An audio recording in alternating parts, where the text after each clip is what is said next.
Hello and good morning, listeners. Welcome back to Almus Market Mornings, your daily dose of global financial update with me, Shikhar Garg. And quite an interesting day we had yesterday with volatility in currencies enjoying the party. I mean, sterling pound was uh, under siege with the expectations of a steeper rate hike action by the central bank, though it didn't pan out. But the BOE were found saying that they're monitoring the drop in the pound and won't hesitate to change interest rates by as much needed to return to inflation targets. On the other hand, another major central bank, BOJ, was back with their bond buying operations, keeping the yen on the weaker side. If we talk about the domestic side, our nation have been quite resilient when it comes to the kind of global uncertainty that we are seeing. Even a smallest of macro factor like the bank credit growth was seen accelerating in the last month. So, JK, what do you think? How are we faring, and what should we see in the markets in nowadays? Good morning. Actually, two things stood out in Monday's sessions. One is the unabated rise in bond yields across, and then the other was indications and speeches from various policymakers. On the bond side, the UK gilts again opened higher and dragged all the yields higher. In fact, over the weekend, UK government had shown zero signs of a change in whatever they had announced on Friday. Some were suggesting they should go for taxing the overly rich energy companies who are making good money, but that was not forthcoming.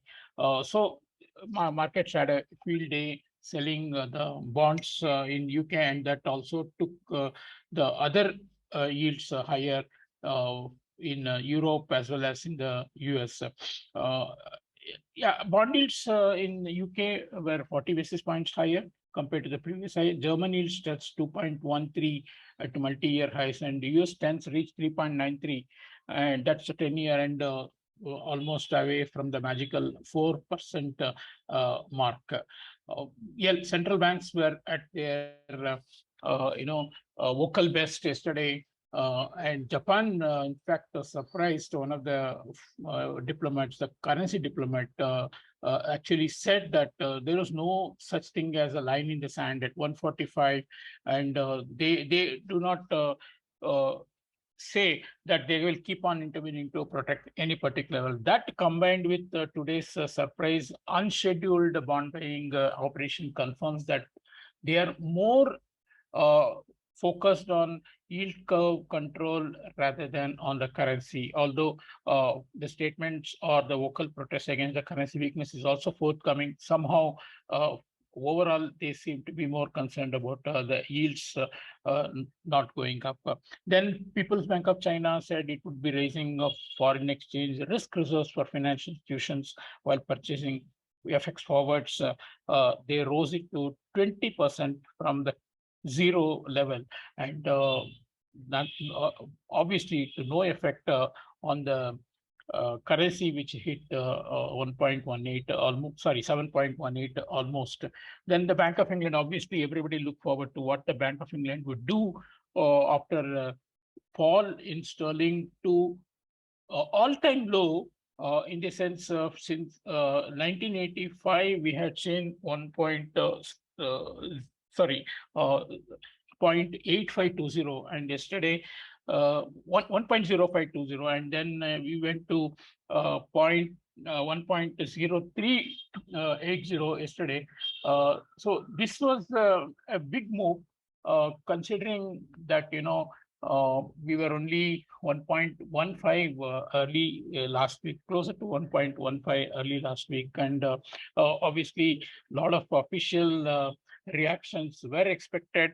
Bank of England, in fact, some started expecting them to announce an emergency rate hike of up to 2%, but they disappointed. They did come and make a statement, but as you said, they were saying that they were watching the market closely, and now the market is veering to the conclusion that if there is an attempt to break the parity, they might come and do it. Otherwise, a 1% or a minimum 1% rate hike is on the cards when they meet next in October. Then Lagarde was there on the lines, saying interest rates will have to rise further.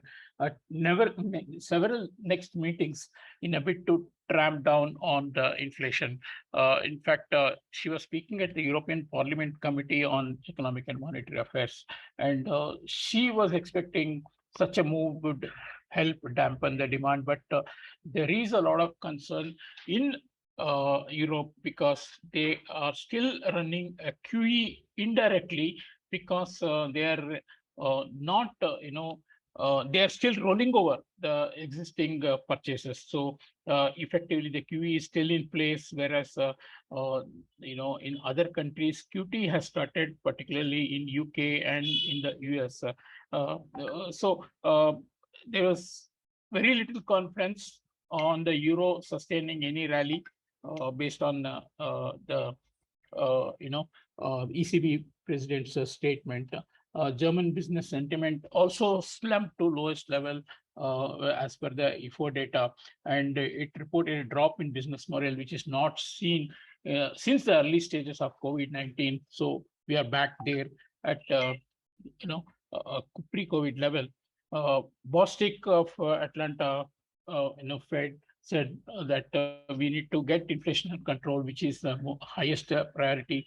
And we might see a lot of volatility in the marketplace, particularly was referring to the turmoil in UK market spilling over to the US market. And but they were saying that accomplishing price stability will still require employment growth and somewhat higher unemployment rate, confirming that Fed approach to substantially slow the economy to achieve lower inflation is on track. Trends in stocks and currencies continued where they left. Obviously, the focus was more on the currencies. Stock indices slipped further into bear territory, weighed down by the manic rise in yields and the prospect of synchronized slowdown in various economies. That is something that we haven't heard for a long time. Wall Street's VIX was up around 6%, approaching the levels which was not seen since October 2020. Now, DXY is up about 21% for the year, on a year-on-year basis rather, and it is still rising. And based on certain analysis, every 1% change in the DXY has around 0.5% impact on S&P 500. So if you project the S&P 500 earnings on this basis, you will actually have a 10% headwind to growth, all things being equal. So you can see why the investors are not loving the stocks right now. Investors have found the dollar to be the best place to be in. So unabated weakness in the respective currencies were actually adding to inflation pressures, but so far they haven't been able to do anything about it. It appears as if it's a benign neglect approach that they are showing. And this possibly stems from the fact that markets have been too big to influence now than some years ago. And besides, without positive fundamental changes, mere intervention will definitely not work. So, as I said, sterling reached 1.0382 and 1.0520 was in 1985. Just an interesting anecdote is that sterling almost doubled its value in the next 7 years after seeing 1.0520. The only difference was that in 1985, Fed was in alignment with other central banks to make their currency weaker. So there was an intervention by Fed along with other central banks that took sterling also along with the other currencies. But the situation is completely different now. And if at all, my sense is that if at all anyone is closer to direct currency intervention now, after Japan, it is UK. And on the rupee, of course, we did have another almost 0.7% weaker on the rupee compared to the Friday's close. And I mean, if you look at the other currency space, it's nothing. And one can tend to say that we have been stable, but the stability is also achieved because of RBI once again intervening around 81.5055 levels. The data shows that there was a hefty outflow of more than 5,000 crores from FIS yesterday, and our stock market, which was looking like an outperformer among the whole global stock indices, has suddenly slumped very heavily in the last 4 5 days, and no doubt we are no wonder we are seeing FI outflows, and some of these outflows may also be related to the funds making up for their losses elsewhere, particularly in the bonds market.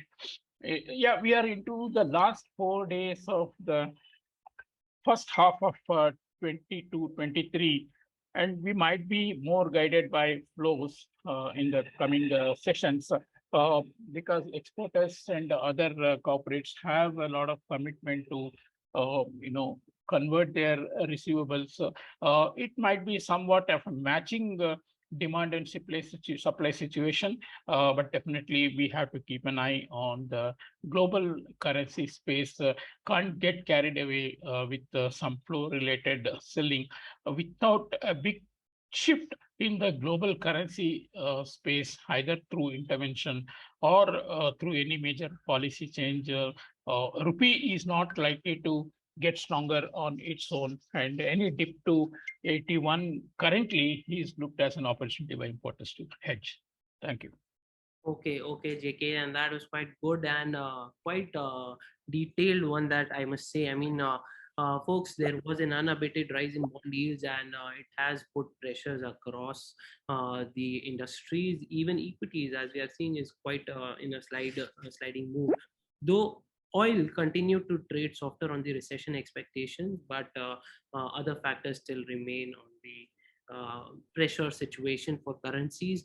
BOJ was found to be more focused on YCC, or the yield curve control, as we know, as compared to the currency, while ECB is still continuing with QE as against most of the major and medium economies being focusing towards QT. Lastly, as JK mentioned, folks, USD INR can be guided by somewhat flows and the demand supply match between the currency pairs for the last few days of this first half of the financial year, but not to ignore the uncertainty in the global scenario and how we can trade about in the currency markets. That's it for today, folks. We'll come back again tomorrow morning with another round of fresh updates, freshly brewed for you. That's it. Thank you so much for listening.